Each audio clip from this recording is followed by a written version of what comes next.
पदवेदाराचे सावळेंत वस्ते करता।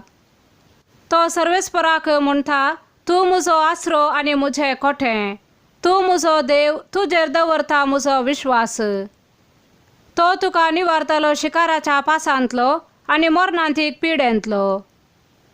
आपल्या पाकांनी तो तुका धामतलो, ताच्या पाकाच्या पोंदा तुका आसरो मेळटलो। ढाल आनी कावच ताचे विश्वासीपण। रातच्या आकांताची दिसा वेळार उपतेल्या भानाची कसलीच भिरांत तुका आसची ना। काळोखान भोंवतेले मारीचे पिडेक, दनपारचे नास करतेल्या खरगाक तूं भियोंचो नाय। तुजे कुशीक 1000 जण मरण पडतीत आनी तुज्या उजव्याक 10,000, तरी तुजे सरशी कसलेंच वायट पावचें ना। खरेंच तूं तुज्याच दोळ्यांनी पळयतलोय आनी नश्ट्यांक कसली मजुरी फावो जाता म्हूण देखतलोय।